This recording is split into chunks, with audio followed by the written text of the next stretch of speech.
with Health Vibes every Wednesday morning on Q95 from 10 a.m. to 11:30. Health Vibes, education, information, and a bit of humor, and not forgetting lots of vibes. Hosted by Carlton Langdo with co-hosts Jacinta Fagan Defo and Trudy Kristen. Jolly's Pharmacy is bringing health and vibes together every Wednesday, so be sure to tune in.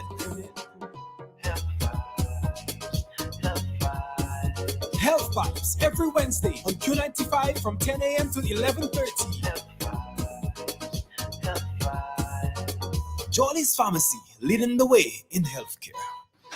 It is now 10:17 Eastern Caribbean time. Good morning to you. It is such a pleasure being here with you again today, connecting with you once again on Health Vibes, your very own health talk show brought to you by the brand you trust the most, Jolly's Pharmacy. I'm your host, Carlton Lando, with my beautiful co-host, Trudy Christian. Good morning. Good morning, Carlton. Good morning to the listeners of Q95 and, of course, our Health Vibes listeners that are always locked on. Good morning to you. And I've always said it to Trudy. Once Trudy is rocking natural, it's like I want to just sniff her. She Boy. looks lovely natural. So those of you who do not know Trudy Christian, maybe she's quite popular. Maybe just Google and you'll see the face and those pretty eyes. She has some very bold eyes. You sending some stalkers my way, Carlton. I can feel it coming. And guess what? Trudy is wearing my favorite color, and we are both wearing green today. Rocking green. Rocking green. I was saying to her whether it's St. Patrick's Day Dominica's version, but we are rocking green. It's my favorite color. And to me, when I see green or I wear green, I just feel pumped. I feel energized. I feel revitalized. It does something to me. So I'm seeing her in her green and white. Quite attractive. And Carlton is in green, shades of green, different shades of green.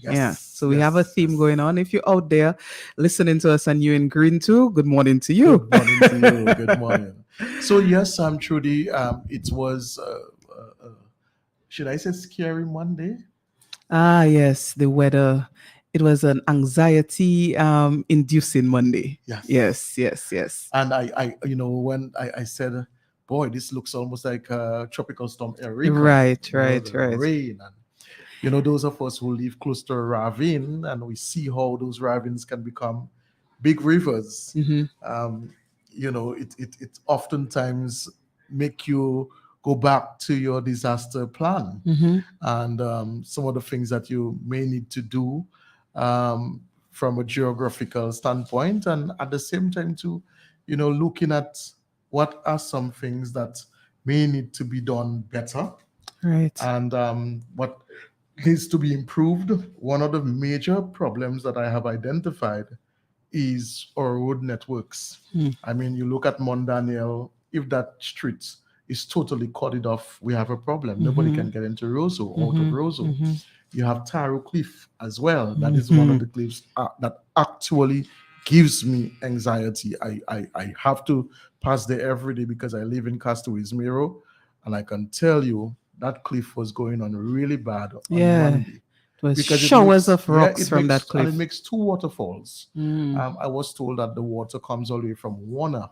Wow. And so everything, all the water comes from Warner and gets down and makes a big waterfall. And that is very scary when you have to drive and see those waterfalls. And sometimes I ask, what can be done? Can the government think of, making alternative routes? Because the same thing with people from Soufriere. It's one road. Tamil Point Mitchell is that's it.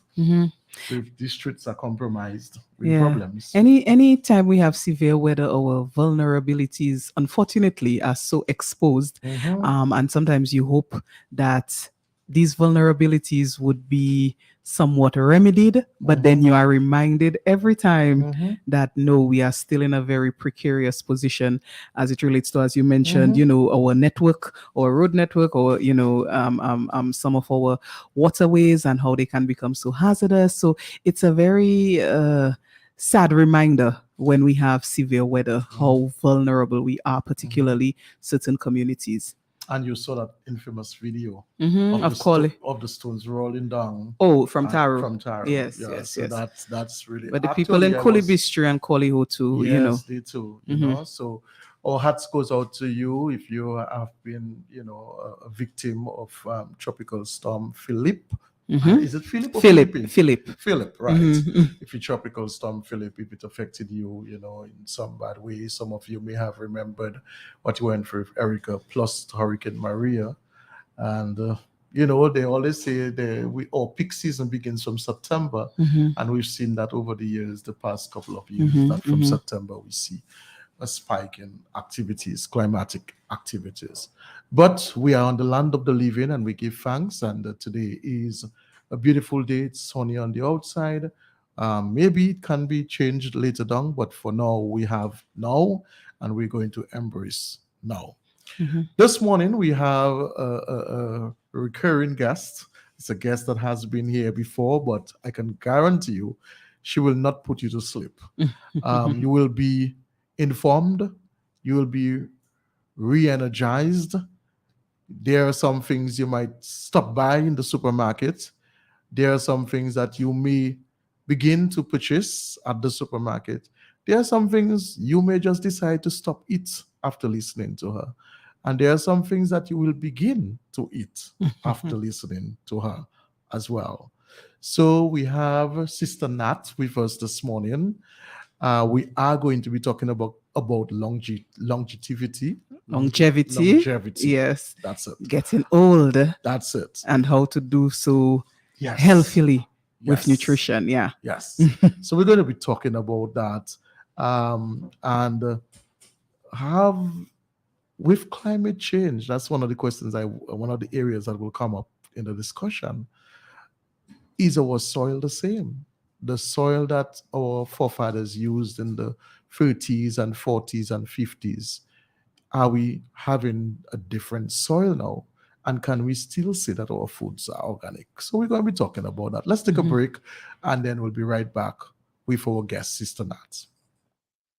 Who say health cannot have vibes? Well, Jolly's Pharmacy is proving you otherwise. With Health Vibes, every Wednesday morning on Q95 from 10 a.m. to 11:30. Health Vibes, education, information, and a bit of humor. And not forgetting lots of vibes. Hosted by Carlton Lango with co-hosts Jacinta Fagan-Defo and Trudy Kristen. Jolly's Pharmacy is bringing health and vibes together every Wednesday, so be sure to tune in. Health Vibes every Wednesday on Q95 from 10 a.m. to 11:30. Jolly's Pharmacy, leading the way in healthcare. Introducing Jolly's Pharmacy, brand new website, www.jollys.dm. It's your time to jump the line. Shop now at jollys.dm and have your items delivered in the comfort of your office. No more standing in line. No need to use your lunch hour to shop. Hassle-free shopping, safe and secure. Jollys.dm features rush delivery, 1 hour. In-store pickup, regular delivery, 5 p.m. Cut-off time, 4 p.m. It's your time to jump the line. Visit us at www.jollys.dm. Jolly's Pharmacy, leading the way in healthcare. So we're back with you on Health Vibes. Good morning to you. Again, as I said, this morning we have a guest who is no stranger to our show, and we're talking about the famous Sister Nat. And Sister Nat is someone that I have always looked up to in terms of her energy. She really conveys that type of energy that when you do leave her, you're left with something positive to go home to. I have another friend that's like that, Mrs. Popo. Has that similar energy as well. You know, when you talk to Mrs. Popo, you meet her on the road, she's always lighting you up. And Sister Nat is very much like that, someone who is a huge advocate for wellness, particularly as it relates to the foods that we're consuming. I know she has given me a list of what we call quote unquote foods that are not foods based on their nutritional content. And so we're going to be talking about that today. How does food, what role does it play in one, combating diseases, two, enhancing our general health and wellness, and three, helping us with our cognitive development? Because sometimes we just eat food just because we're hungry, but not paying attention to the nutritional value of the food. What exactly it's going to do for me? When I take a carrot, what exactly is this carrot going to be doing for my body? How much of that carrot should I be consuming? And how frequently should I be consuming it? And how should I prepare it to be able to optimize the nutrition from it? And so these are some of the things that we're going to be discussing this morning. What are some of the things that the centenarians ate that kept them well, knowing well that in their era, medicine wasn't as advanced as it is now. But these people, they persevered and they went through all of the different highs and lows, and they're here.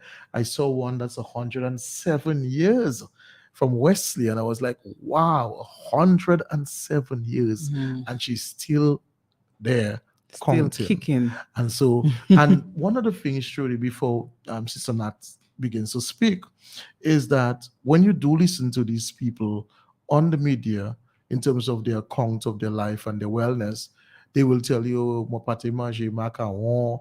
They don't need, they don't like rice, they don't like macaroni.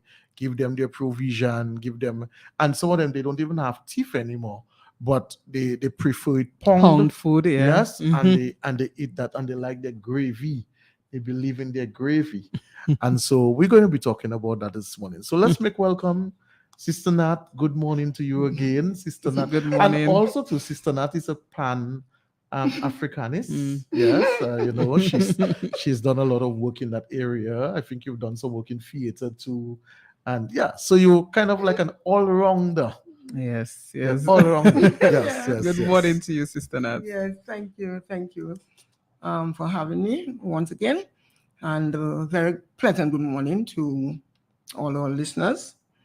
The topic that we are going to address today is going to be focused on longevity, the secrets of longevity.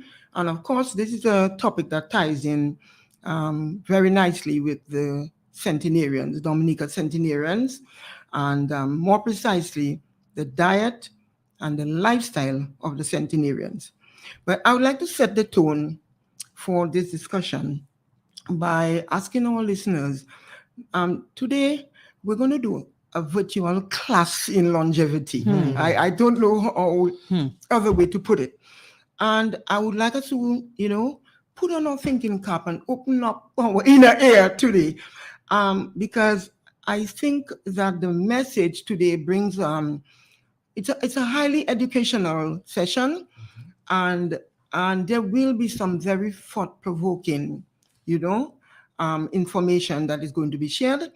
And I'm hoping that together we may be able to arrive at a place where we can do some kind of critical analysis of the research information that I'm about to share, and to see whether, well, as Carlton said, life has changed so radically from the one that our centenarians, our elders knew, to the one. But we still want to see whether we're going to take that heritage and throw it away under the bus and forget about it, or if there are some aspects that may still be applicable to, for instance, we are in the throes of a major fight against NCDs right now in Dominica.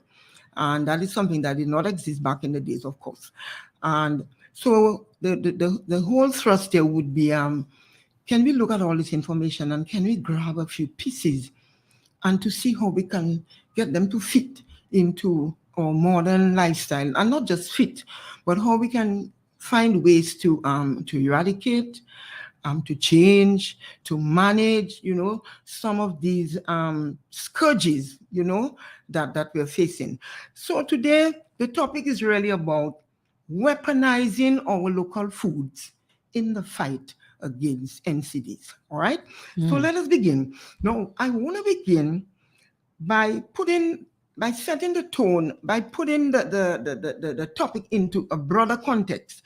I want to do so by, let us do a backward move quickly to the year 2001, at the turn of the century, when the discovery of Mapampo and the 23 centenarians, when that discovery was made by the Ministry of Community Development. At that time, they recorded that one, we had the oldest living human, and not only that, but we had the highest percentage of centenarians per capita. So we were holding the ASCAT for those 20 years ago, right? Now, this was breaking news, and it pushed Dominica into the spotlight on the international stage. We attracted a lot of international attention, and it ended up with the International Council on Aging and Longevity. They posted the CEO, the executive director of that council, a lady by the name of Janice Jackson. She was actually sent on a mission to Dominica to do some investigation to find out how did we end up getting the two top cards, the oldest human and still the highest percentage. And to the rest of the world, that was phenomenal. That was like, Dominica, well. So I want to begin by quoting, before we actually look at the details of the centenarian diet and lifestyle, I want to couch that information I'm about to share in a statement that was made to the Sun newspaper some 23 years ago by Ms. Jackson, after she had conducted her survey, after she had looked at, all the things. And it goes like this. We are very interested in Dominica as a unique place in the world, as a leader in longevity. Now, when we compare the major difference in healthcare expenditure for the US and Dominica, for Dominica, less than $200 per resident in Dominica against $4,500 in the US, it becomes crystal clear that longevity in Dominica is not rooted in access to modern medical care and medication. So she establishes that from the beginning. Then here's what she goes on to say. We are looking at a situation where major contributors to longevity in Dominica include, and I will itemize, fresh food with little or no preservatives or chemicals, fresh unpolluted air, fresh untreated water, traditional healing methods such as bush teas, exercise, and the social benefits of community support in a quote-unquote village environment, society. No, she went on to quote from the International Longevity Statistics, and she confirmed that 70 to 75% of longevity can be attributed to lifestyle and diet, while 25 to 30% rely on genes. So the lion's share again goes to what you eat and how you live. Good. Okay. She also confirmed, and this is the real kicker, that, quote, the foods eaten by Dominican centenarians contained all the components of a healthy diet. Bingo. That's us. The international community is talking about us, right? Which, by definition, is one that maximizes health and minimizes disease, right? And she went on to say that I believe that the rest of the world has much to learn from Dominica about healthy living and its role in long life. Are we getting that? Are we getting that? Are we getting that? Because to me, when I sum up what Ms. Jackson is saying, she's actually saying, Dominica, you know what? Your centenarians are human treasures. you actually have a gold mine. You are sitting on a gold mine where nutrition, health, and wellness is concerned. You are probably the envy of the world because you have the ACE card, you know, and because of that visit, we were able to gain access to the Guinness Book of Records, you know, for all the accreditation that we needed. And also, we were able to position ourselves, that is if we chose to develop a classical tourism product where we could actually position Dominica as the longevity capital of the world and put the necessary infrastructure, the necessary mechanisms and structures in place where we can actually invite people to come and learn how to be healthy and live long. I actually, I don't know if you see this, Carlton, I don't know if the listeners saying, but this is what I see, this is what I hear, right? No, winning a cup, a World Cup is something that comes with preconditions, right? So today I have the honor of sharing with our listeners a few of the details. Unfortunately, we are limited by time, and I must say that I have a huge body of information that may, and the timing here may not allow me to do justice.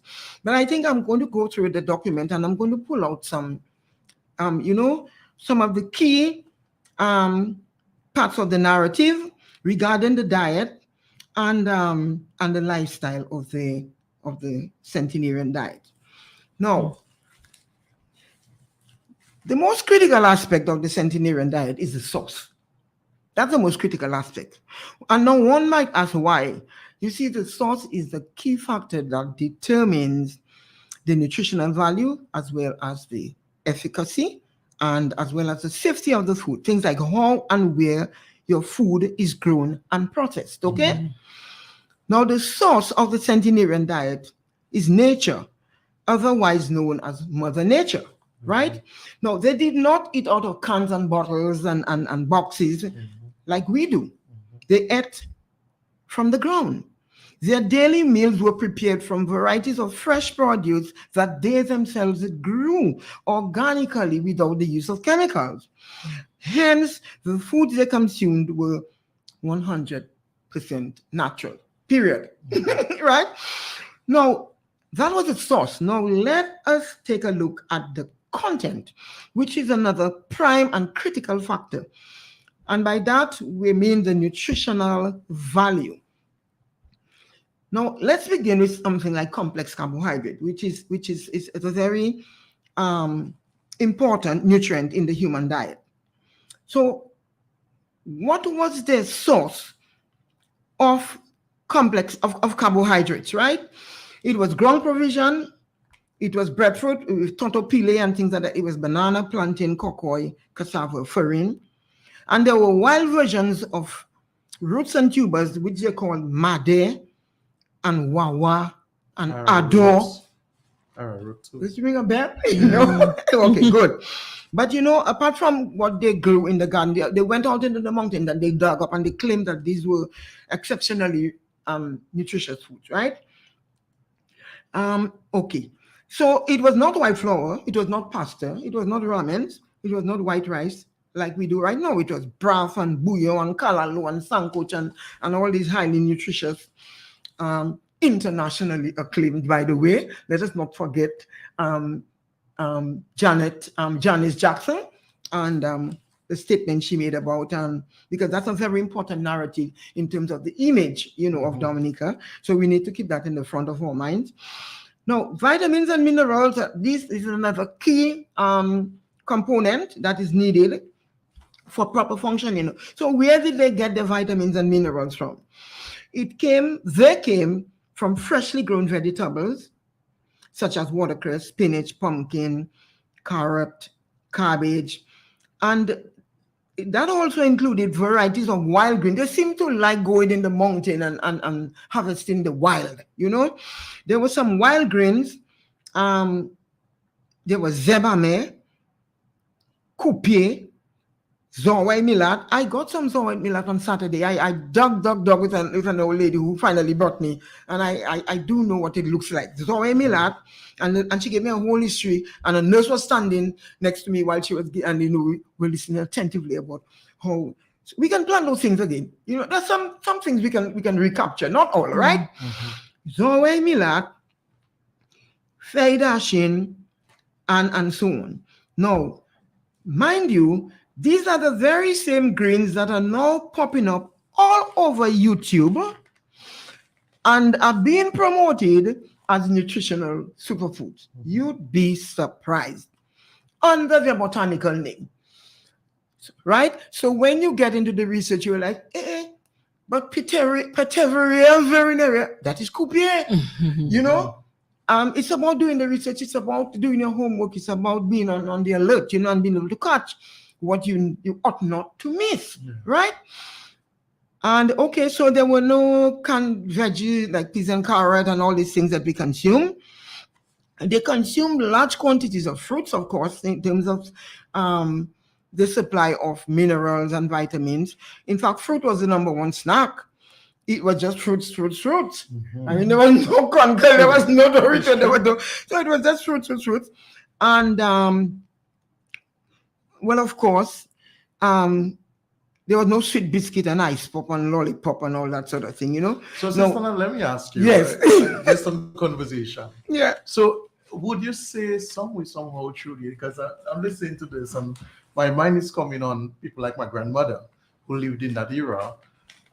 Would you say that particular type of lifestyle that was adopted by the centenarians and their parents could have made them way more fertile than we are now? Because all these women had like 13 children. My grandma had 13 children. You hit the nail on. Like they didn't seem to be barren or have any pregnant. You hit the nail on the head. We are coming. I had a little bomb to drop. Oh boy, you preempted, but I'll drop it anyway. I had a little bomb to drop in relation to what you just said, and I was just coming into that. Carlton, you hit the nail plumb on the head, right? And there's more, there's more revelations as well. Okay, so we're looking at protein.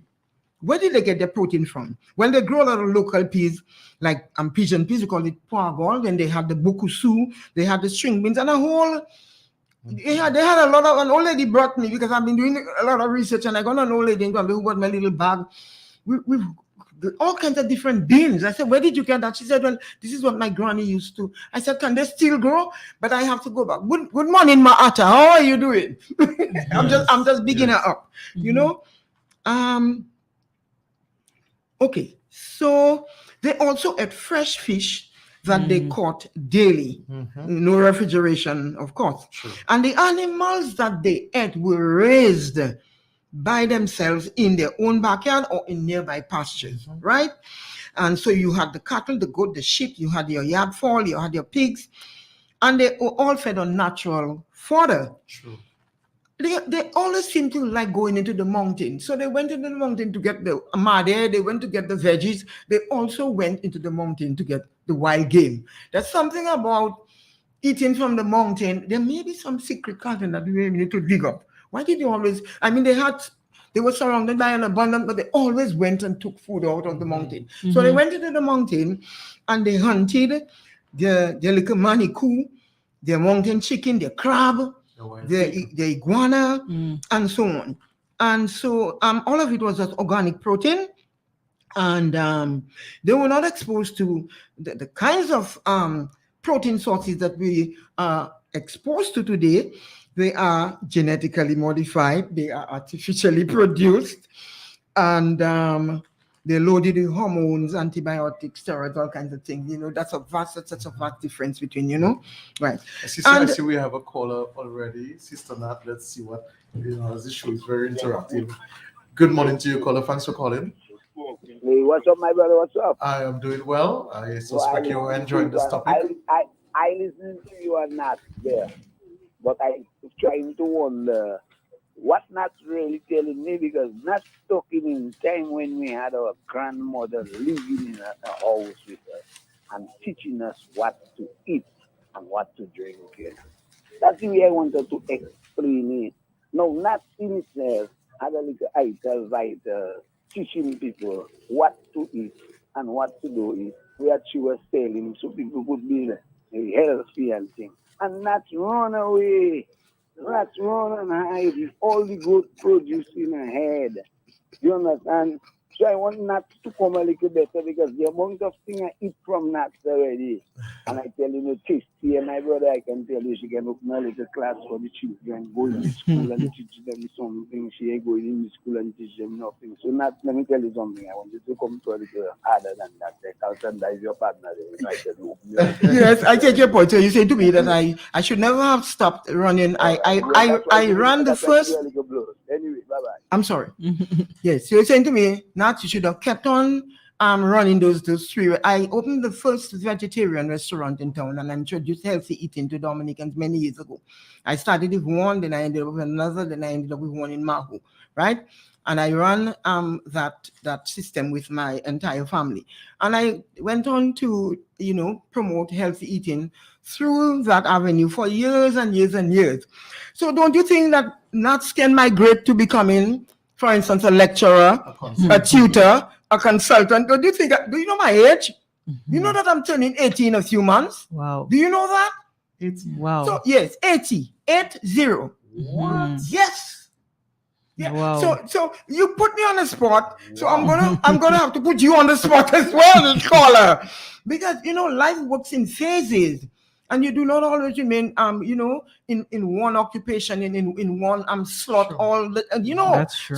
So why did you say I run away? Here I am on the radio doing a highly educational program, to try to sensitize people to, on the whole topic of healthy eating. Does that sound like a person who run away to you? Anyway, no, we have too much information to share, and I don't want to really expend too much energy in that. But certainly I have not run away, and I'm here, and I'm alive and kicking and turning 80 in a few months. Good. Big 80. Wow. All right. No, where were we? So you were speaking about the wild yes, sources we of said protein, yes. and they would So hunt. they always seem to have that predisposition to visit the wild and grab whatever is there, the greens, the animals, the everything. Right. There must be some secret in that. I feel a tingling. Now, breakfast was mainly things like, cornflakes and Cheerios and blah blah. No, but it was Furin pap, Toloma pap. There might have been a bit of cornmeal and oatmeal, the research shows, in between. But the number one breakfast favorite was the cocoa tea, the cocoa cream with the lead cocoa and the cane juice, right? And if anyone has seen the recent discoveries that they made about cocoa, if you go on YouTube or any one of the channels, you'd be amazed to know what a powerful superfood cocoa is. I think about the centenarians, they were actually eating the best of the best, but because they could neither read nor write, they were not even aware. But they were actually doing the right thing, and they were in the right place, and they were really not aware until the discovery of Mapampo and the attention that that we got from the rest of the world. So breakfast was that. No Milo, Valtin, chocolate, and all these processed foods. They also consume daily portions of fresh cow's milk, coconut milk. They drank a lot of coconut water, and they drank a lot of cane juice, right? Now, drinks and beverages, Quenchy, Coke, and Buster were not in the picture, right? No. It was something called squash, and squash was made from fresh, clear, untreated water, lime juice, and the old-time sugar. Now, I think I want to make a point here about the old-time sugar, because the old-time sugar was, it was not so highly processed, and it was not so chemicalized as in, you held it between your hand and it stuck to your finger because there was this stickiness because of the presence of the molasses. And the look alone, if you were to look at the old-time sugar and look at the one we have now, Now, today's sugar, ironically and sadly, has been classified as a non-food by the FDA. So I still do not understand why we continue to consume. It has been dubbed a synthetic drug, synthetic poison. That's what the FDA, you can Google that information. But somebody's trying to make some money off selling poisons to humanity. So the sugar is still on our plate, but I think sugar is something that we really need to consider finding a replacement in Dominica. And if we give it a hard shot, I think we can find answers for that. So they were not using the sugar that we use now in our cocoa tea, and it was lead cocoa, not carnation and Dutch lady and those kinds of things, right?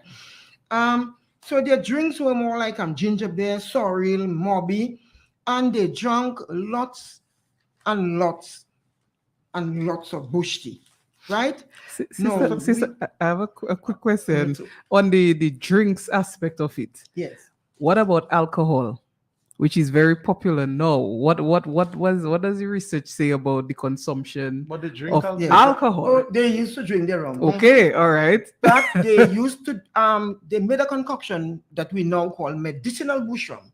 They would collect all the herbs in the garden and they would stick it in the bottle and let it infuse for a few days. And this is what. So in other words, while they were drinking their rum, they were taking their medicine at the same time in the rum. So that's how wise they were. I mean, the wisdom of our ancestors, it's really, it's amazing. Because I wanted to also, simple and how wise they were, I wanted to ask you a question as well in reference to the sugar, because I was born in the early 70s, so I got a little pinch of what the days were like. A lot of us, would say the sugar was dirty. It was really brown. When you had to make the squash with it, it just changing the color to a brown. And people didn't like that kind of sugar. But I suspect that was the real organic sugar. It was. But like you said, I used to say that myself as well. But where did I get that dirty sugar from? And I shunned it, I scorned it. But sometimes all that glitters is really not gold. And sometimes the food that is so nicely packaged in a sophisticated packaging and on the shelf, sometimes there's a whole bunch of poison waiting to injure your health. Whereas the one that looks a piece of dashing, next to a packet of ramens, It's true. in terms of the visual impact. Obviously, the package and the thing looks a lot better. But we have a caller. Let's take this caller. Good morning to you, caller. Thanks for calling. Hey, good morning, Carlton. Good morning, my friend. I somehow thought I would have heard you. Yeah, as a matter of fact, I just came up with steps like minutes ago, but I was just listening. Yes. Good morning to you, Judy. Good morning. Good morning. Sister Nat. Yes. Actually came in when Eddie was making the point that Nat ran away. But just to say, when Nat spoke about the sister Nat spoke about the sugar, she even forgetting Nat, you remember Vizucan? How could I forget? Exactly, I wanted to mention the Vizucan because really and truly, what we call in sugar today, I personally consider that the highest level of addictive drug in the world today. What they call in sugar today, because everybody is addicted to that kind of sugar, and when you get an addiction to something, it's a drug, and then really and truly, it is one of the things that's responsible for a lot of cancers. And people just really gravitating towards it because what? It has changed the whole system, the whole biological system, and then how your hormones. As a matter of fact, it's such a powerful drug that your hormones even crave it, and you say you feel for something sweet, you feel for this, you feel for that, because right now it is so powerful that it's actually controlling the hormones, and the hormones controlling mankind, for want of a better expression. And really and truly, I just wanted to mention Vizucan because I grew up in the 60s and the 70s, and really and truly, my great grandmother was in the 90s. What I saw her use is exactly what Nat was saying, that everything she ate was grown in a cut fish box in the yard in Roseau, We were not from the country, right? As a matter of fact, yam was grown in a half of a 45-gallon drum, right in the yard. So everything we grew, we ate. The falls were right there in the yard, and we used to fit the falls with the coconut and all the little stuff, and then you come back and eat that egg. Is a different egg to what they call eggs today. So all this cholesterol and all this stuff, it just comes from what you feed the falls, how the falls are grown, is how the animals are grown on the whole. I mean, we even changed the diet of the animals because the animals used to eat from the land, and right now we're producing some kind of chemicalized food, synthetic food to give the animals to produce our meats and our milk and our everything. So we have problems in the whole health sector. Have a good day, my brother. Thank you. Let's take this other caller. Good morning to you, caller. Thanks for holding. Good morning, caller. you may have gone, feel free to call back. As you know, it's a very interactive show.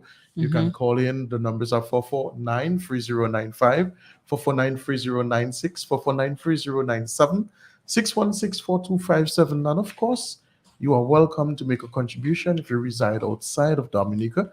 That number is 305-432-9624. Sister Nat, we can go on. Yes. Yes. So before our time runs out, there is a lot more information here on the diet aspect. But before our time runs out, I wanted us to take a quick look at the healing and the medical practices. We're going to look at the prevention and cure of diseases very quickly. And we also want to see, if time permits, that we can look at the traditional health skills that they developed, you know. Okay. Now, when it comes to that aspect of the lifestyle, we need to bear in mind that many of them could hardly read or write, with little or sometimes no access to advanced medical care, like clinics and hospitals and pharmacies and whatever. So as was mentioned earlier, Dominica is home to over 1,000 species of medicinal plants.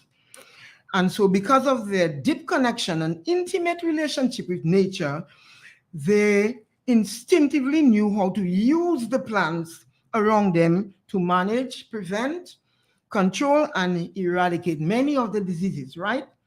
Now, much to their credit, our elders developed a system of healing based on the application of home remedies that they themselves developed. There was something called the Green Granny secrets, right? Now, our history also showed that they mastered the art of creating their own homegrown material medical, right? For instance, the traditional skills were equally amazing.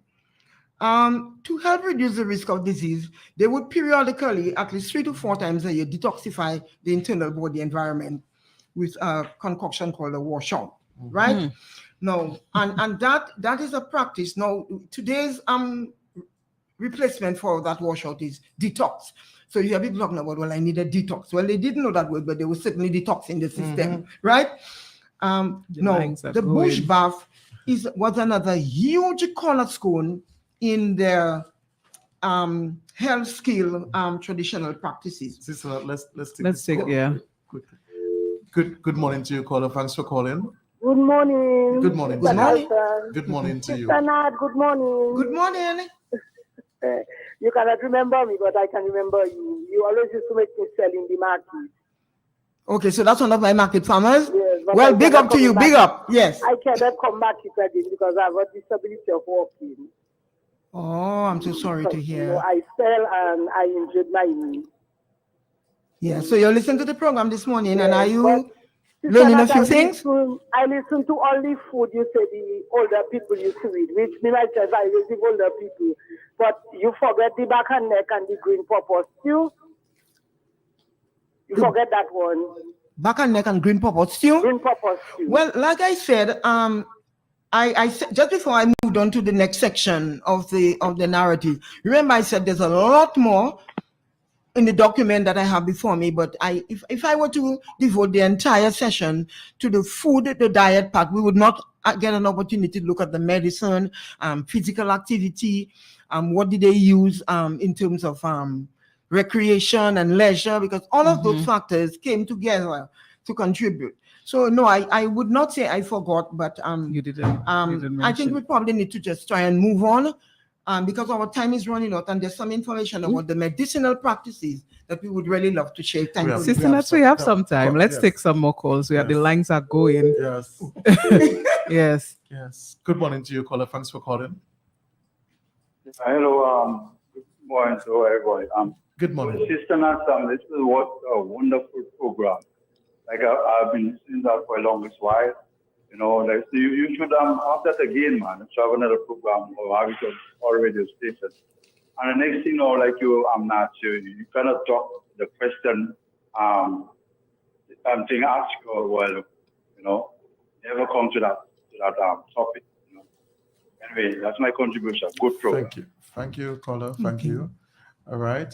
We have another caller. Let's take this one. Good morning to you, caller. Thanks for calling. Good morning, Carlton. Good For morning. you, Good Trudy. morning. Good morning. Good And morning. most importantly, Sister Nat. Sister Nat, Good morning. you are a woman. First I heard your name. I've never forgotten your name because the first time you opened your mouth, you had me. And, I would like to say thanks for keeping the tradition. And I hope a lot of our people continue the tradition. Me, in my little way, I've tried it because I grew up in a time when people eat like that. You're talking about tonton filet and cheddar cheese and them kind of things as a little boy. But now I'm living in the yonder land, you're working in a system that is not too health conscious. So individually, we have to make our life life worth living. And with your show this morning, I just want to thank you for bringing forth the good living. It's kind of amazing that I was listening to a program, watching a program on Netflix, The Blue Zone, where people have long life. It's the same subject that you're talking about now. The Blue Zone is a movie or documentary, basically, where people live into the century and beyond. And this is what you have this morning. But I'm going to ask you one question, my sister, because when I step on the island, I'm going to definitely come and meet this sister and not get to know you because you're a treasure. Do you have anything documented where people could buy your book or give me a little pamphlet that have all these great recipes and the foods and different things, whether it is scientific or not, or locally, the name that is used local, that people can search these things and try to keep it going? Because I heard you just mention that if some of these plants are still possible to plant, or are they growing? So I'm listening. Thank you very much for doing that, Carlton. You did another big one again this morning. Thank you very much. Yes, along my journey, I have had the opportunity to publish a few booklets. So I have quite a few of them on healthy eating, on quite a range of nutrition topics. But I'm looking forward, when I retire next year, to spending some quality time into publishing. I've got the manuscript for at least 5 books that I need to publish, before I depart. So I'm looking forward next year to specializing into that aspect of the journey, where I'm going to be writing and publishing. In fact, one of the books that I'm already looking at, the name of the book is Death by Lifestyle. Death by Lifestyle. And it will illustrate to the Caribbean people how, as Bob Marley says, the fool is thirsty in the midst of plenty. How much access we have to innumerable health resources, and how we keep we keep dying and we keep getting sick from NCDs. And this is what the book is going to be all about. It's going to be quite a shocker, because it's a well-documented narrative that I've really researched over years. So I'm really looking forward to producing, manuals and recipe books and the works. That would be like an encapsulation of my legacy. Sister Nat, I want to ask you, because you are clearly the epitome of what you preach. I mean, when you said your age today, we gasp. Nobody could have ever seen you looking or close to 80. I mean, you look like you're 64 years old, 65 years old, honestly. Thank you. I wanted to ask you, did your parents have that innate passion for natural living as you do? And is it something that you developed from them?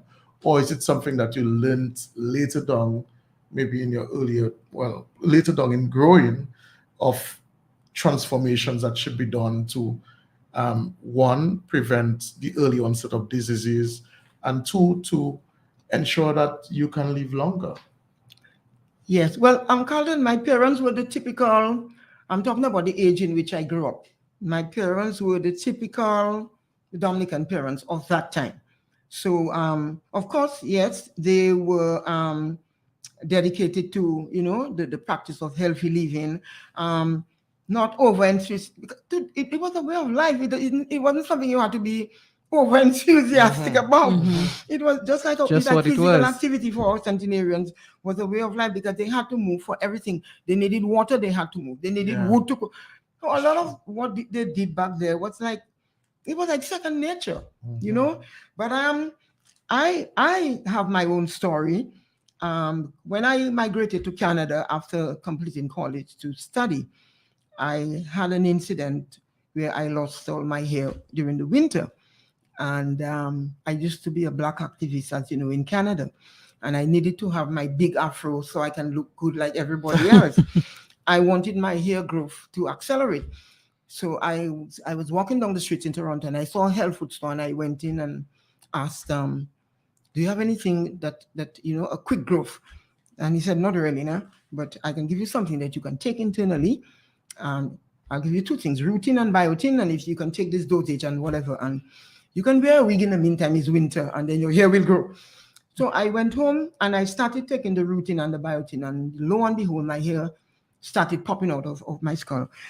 So I started going back to the health food. I said, what else do you have? And then the guy began introducing me to a whole range of, but these are North American health foods. They were not the ones that we just described, you know, in the centenarian diet. But nevertheless, they were health foods, you know, by American standard.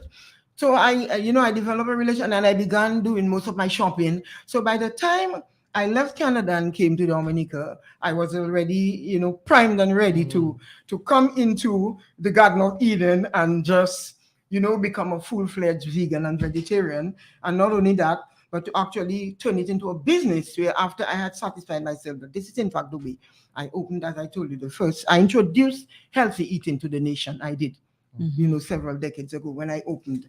And at nights I would show videos on healthy living. So again, it was a mission. It wasn't just a restaurant where at nights I would say, come back. And I would get all these videos and you know, with all the thing about NCDs. And so I was doing the education work and doing the business at the same time, because that's the kind of mission that I'm selected for. You know, my work is an activity of the soul. So it just pours out of me. We can see that. Yes. We have another caller. Let's take this caller. Good morning to you, caller. Thanks for calling. Morning. Good morning. Sister Nat. Good morning. I remember growing up in Newtown by the gasoline station, and they used to have a snack restaurant like downstairs in upstairs house, and then we used to have fire acro. Sister Nat, was it you doing that? Oh my God. You know, look, you're talking about the decade of the 80s. That was the initial stages of my career, you know, in food development. That was me. It was me. It was me in the place in Newtown. I was doing a soil development project with Cedar at the time, you know. And that was us as children. Let me tell you, that was LCBT. On a weekend, especially, we used to ask our mother for money just for us to go and buy the soil acro. I was a fan of that. That is how long Sister Nat have been having us eating healthy. Yeah. Thank you, Sister Nat. Yeah, you're welcome, and thank you for turning back the clock. And that's a decade of the 80s. Yeah, that is a little after Hurricane David. And Cedar, you know, commissioned me to do a soy development project to try to incorporate soy into the Dominican diet as a viable source of protein and as a substitute for meat. So I ran that project in Newtown. Yeah, that was me, all right, yes. And we produced we made combinations of local food and soy, and we had a shop downstairs. And I used to do a soy development project around the island, started soy shops in Marigot, Black Plain. That's my work. That's what I've done all my life. I was surprised when the guy said I ran away. I'm like, what is he talking about? I've always been on the ground, but doing different types of work at different points in my life. I wanted to ask you, though, when you compare and contrast what was then and what now, you go to a restaurant or you go out and you see the typical meals that are produced. You look at the way that it's done in terms of preparation. You look at the contents of the food that's on that plate or in that bowl. What is it saying to you? And is it a case that where did the change come in terms of the cooking techniques? Because most of us would have grown up with our parents teaching us a particular way. But then if you look now at the cuisine that is presented, there are a lot of alterations to it. So where did that alteration, where did that transition took place? And how, some way, somehow, how has it impacted our general health and wellness? Well, the transition is it's about development. It's, the bottom line is development. And development is something that every nation tries to be part and parcel of, or you get left behind. So we actually, the erosion of our healthy lifestyle heritage, that is the price that we paid for becoming a developed people, a developed country. So it's all about development. But what saddens me the most, Carlton, is that when I look out there, I see that we have developed in every aspect of our life except health. I see that we drive better cars. I see that we live in better homes. I see that there's more scholarships available to go to Midwestern and Monroe. I see that everyone has access to the cell phone, and we have Bitcoins. We have all kinds. I mean, we are bombarded with technology. We are just consumed with all kinds of gadgets and devices. We have microwave oven in our kitchens. We have blah, blah, blah. And when I look at all of this infrastructure, better roads, when I look at health, that index, the scoreboard or report card for health is low. So this is where I think the nation has gone wrong. We spent a lot of time, doing a life plan that would take us to where we want to go in terms of our education, a nice house up on the hill, the well-cut lawn, and a pit bull in the blah, blah, and all of that, a nice Honda HR. Yeah, no, this is what we did. True. And there's no nice way to put it. I'm not going to sugarcoat it. This is an error that we have to look in the face and recognize. Oh gosh, how come health just went through the cracks? Because the average person who makes a life plan, there's never something as a HPP, health protection plan, incorporated in the life plan. Is about going to Monroe, is about coming back, getting married. That's all we do.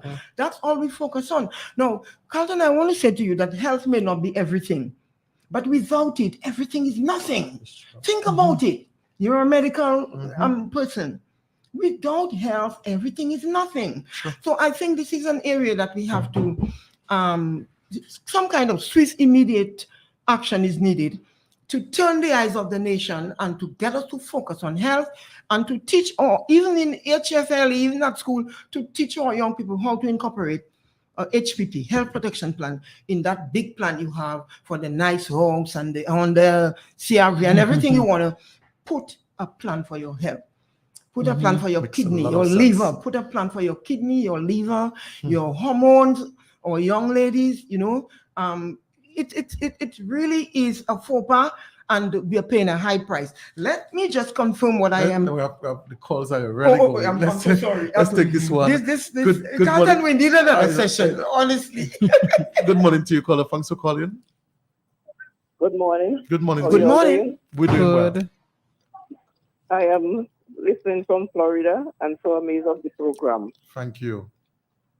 I work with Sister Nat in Marigot in the Sawyer shop. Let her know this is Esther calling. Is that Miss Paris? Is that Mrs. Paris from Marigot in the Sawyer shop? Yes, her daughter Esther. Oh, Esther! I live in Florida now, but every day I listen to Dominica. Sister Nat, is nice hearing you. It's so nice connecting with you. All this work that we did in nutrition in Marigot back in the days. How is Miss Paris? Oh my God. Yeah, so you really, you threw me over. I'm so sorry. I'm forgetting that I'm on air and I'm going into a whole little thing with you all by myself. My apologies to the listeners. Oh my God. No, but Esther, what did you call to say? I call to congratulate you for your program continuing on healthy lifestyle. This is Esther, yes. Yes. Okay. Mistress Paris passed, but remember her daughter Esther? Yes, of course I do. But you're off island right now. Yeah, she's in Florida. Little Stories past 5 years now. I was not aware. I haven't been to Marigot after all this. We were talking about the decade of the 80s when I did all this work on the ground in the different villages, La Plaine, and yeah. Well, you see, the work lives on, and they say that your past comes back to haunt you. So you just come back, Esther, not to haunt me, but to praise me. Thank you, caller. Thank you. Let's take this other one. Yeah. Good morning to you, caller. Thanks for calling. Yeah, morning again. Not just made a powerful observation there about all these niceties we're thinking of and putting in place for the health, the way that has very first bad to do. Because really and truly, your health, that is your wealth, not the things that you think that is your wealth. Your health, that is your wealth. Because without your health, you cannot enjoy any of these things. And I have just a powerful observation that you made. I just wanted to just wait on it. Have a good day. Thank you again, caller.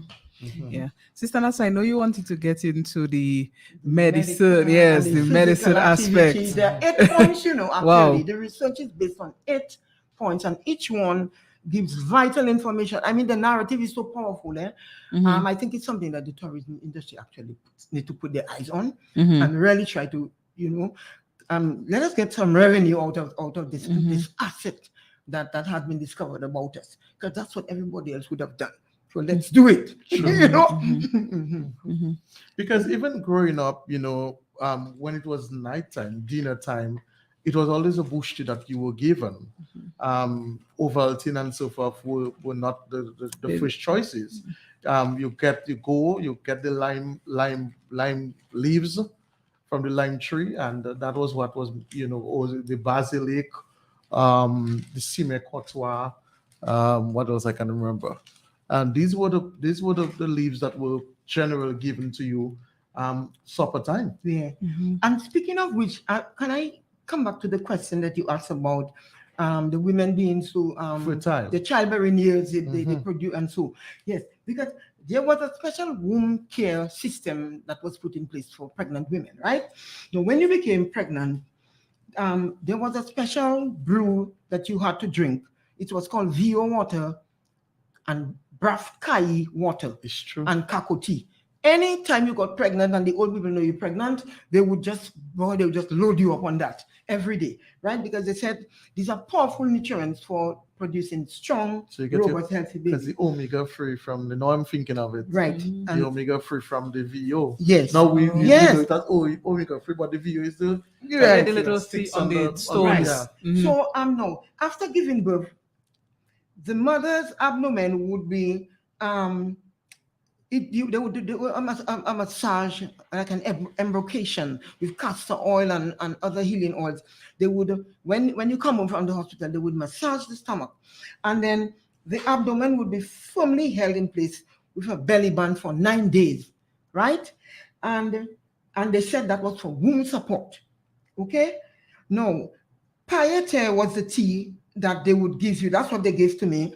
To increase, not to increase. They used to say to clarify the milk, whatever that means. But when you drank the Payete, it was, the milk would just be pouring out. Right. And then there was a special concoction called a lock. It was white potato grated with castor oil and something else that I don't recall. Now that would be taken 9 days after you have given birth.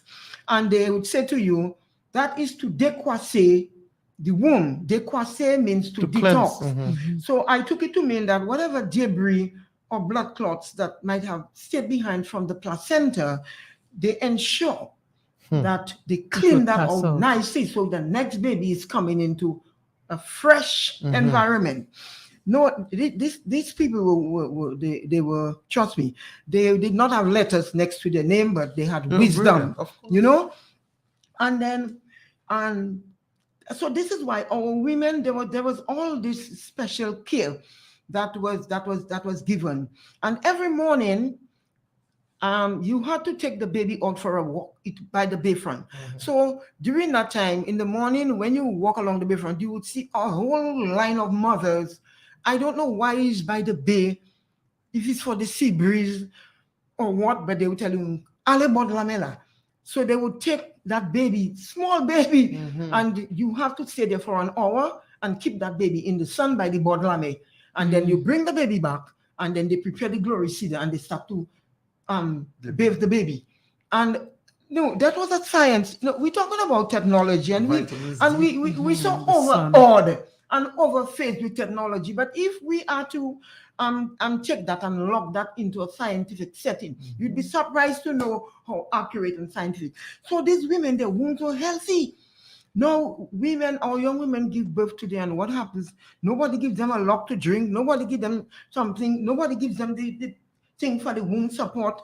So the fertility rate was high. It was 12, 14, 16, 20. Mrs. Thomas in Jodel just died recently there. She had 18 of them, you know, and my grandmother had 12. And during the track, they were like baby making machines. And it was like nothing. It was like just get a baby, make a baby, get a baby, make a baby, you know, and I think.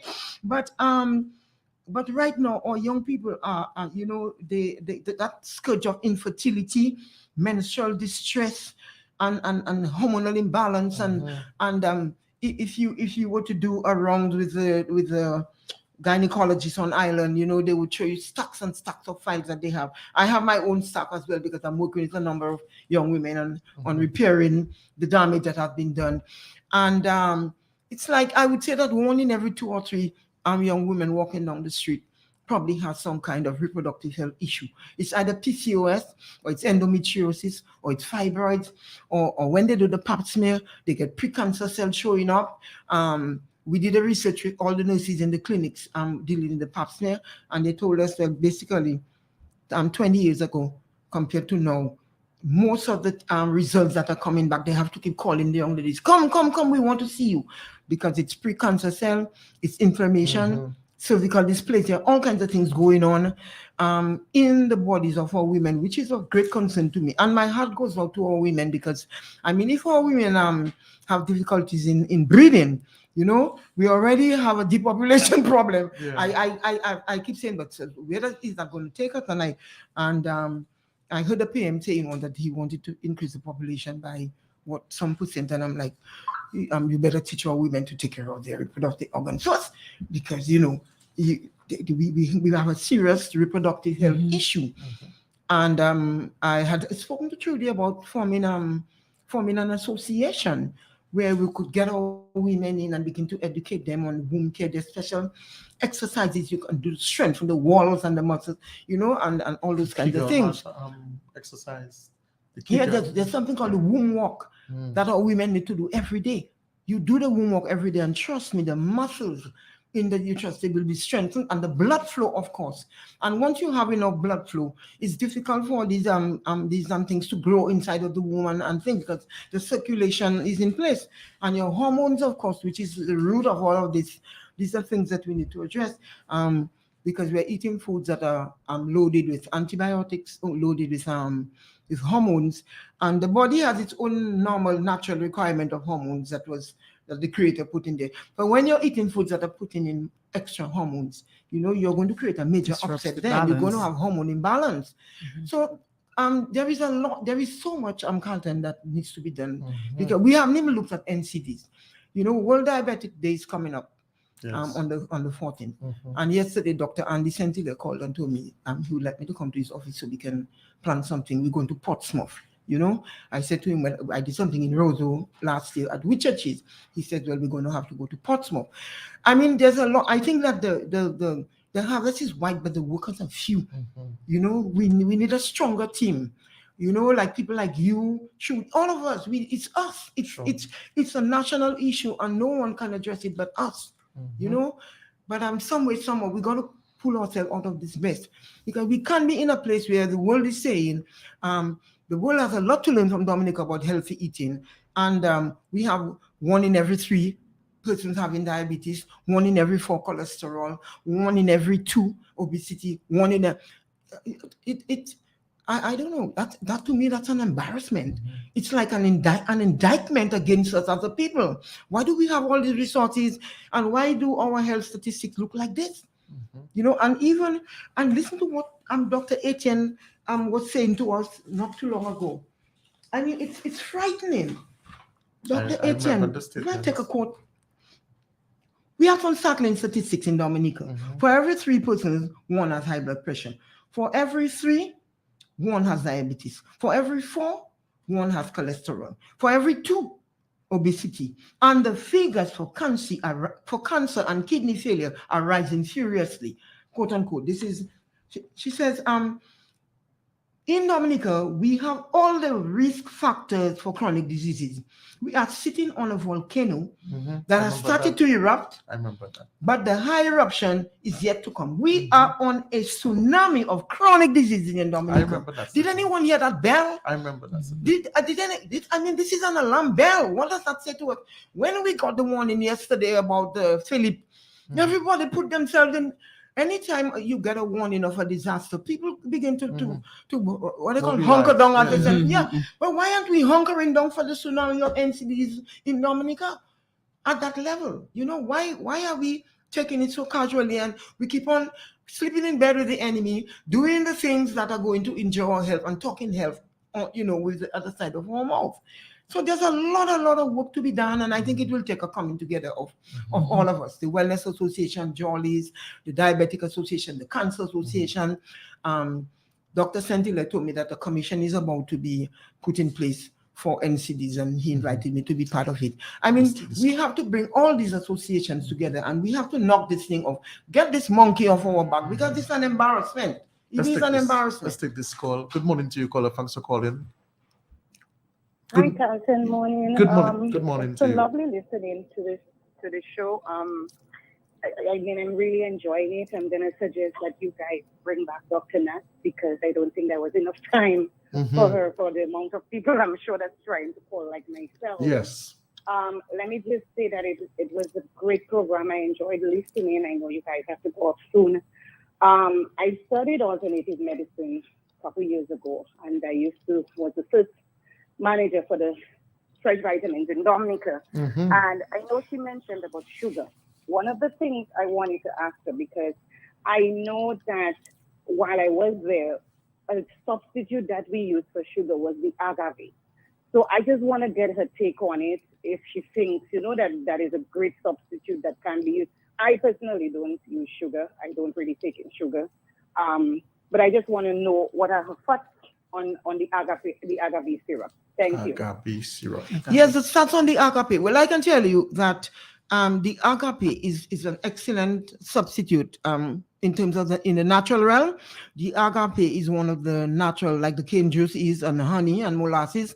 All of those are natural substitutes. But the price is prohibitive. The average Dominican will not be able to access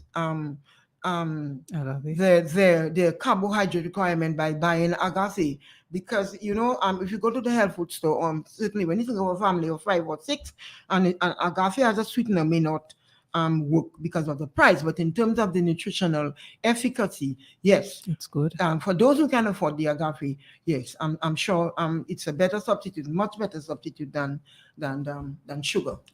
Yes. Thank you. Let's take this other caller. The calls are really it's been lighting up whole through the session. Let's take this one. Good morning to you, caller. Hi, morning, Carlton. Yes, good morning. Yes, morning, Sister Nat. Good morning. And morning, Judy. Morning, Sister morning. Nat, very impressive conversation this morning, enlightening the people. And one of the things you say that captivates my mind is when the mothers would send the daughters to the sea. The sea have a lot of kelp and iodine, the sea breeze. If you want to live healthy, let's live along the seashore. If you look at all the ancient people, the indigenous people, they live along the seashore and the river in the Amazon.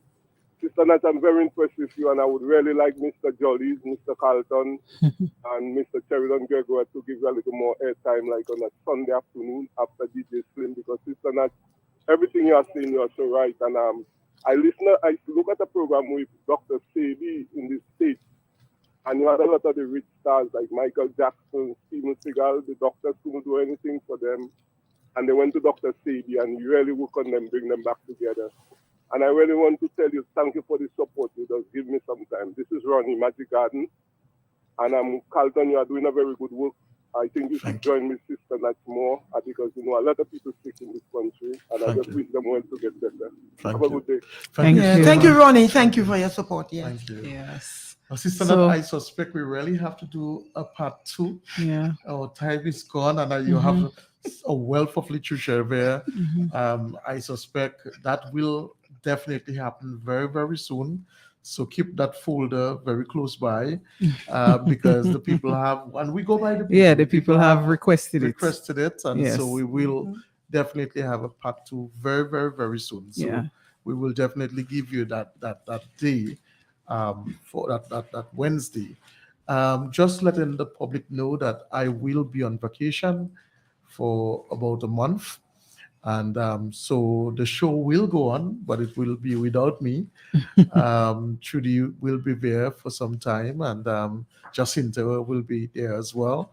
And the show will definitely go on. Yeah, we'll keep health with vibes in your absence, of course. Yeah, so it's my last show until somewhere November. I will be back at that time. Sister Nat, let's just give you some parting words on today's episode, and then we'll be doing the part 2 soon. So just give you some time to just give some parting words. Yes, parting words. Well, there's so many words. Let me see. Okay. Let us zoom in on the relationship that we have on our bodies. We are all what you call body owners, right? So we own that body, and we're responsible for whatever happens to that body. Whatever we do to that body, that is what is going to give back to us. So we own a car, and we take good care of the car.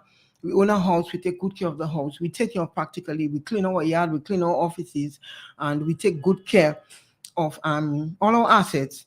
But it seems to me the most important asset, the most important environment that we own is the body. And it seems to me that we have come to a stage in our history where we really need to not put a pause, on our other ambitions and aspirations, but turn our eyes slightly in the direction of the body, because without the body is a container for, it's your first environment, you live there, and well, here I go again. We'll save the rest for part 2. For part 2, yes. Definitely. Yes. So, Sister Nancy, it was great having you. We look forward to the part 2. It's coming. Yes. Yes, and thank you for having me as well. So as always, we always leave you with this saying: your health is indeed your greatest resource. Preserve it. I am your host, Carlton Lando. This is Trudy Christian. And we're saying goodbye to you. Take care, everybody. Have a good remainder of the week and have an awesome day. Take care. Bye-bye. All right. Goodbye. Bye. Who say health cannot have vibes? Well, Jolly's Pharmacy is proving you otherwise. With Health Vibes, every Wednesday morning on Q95 from 10 a.m. to 11:30. Health Vibes, education, information, and a bit of humor. And not forgetting lots of vibes. Hosted by Carlton Langdo with co-hosts Jacinta Fagan Defo and Trudy Christian. Jolly's Pharmacy is bringing health and vibes together.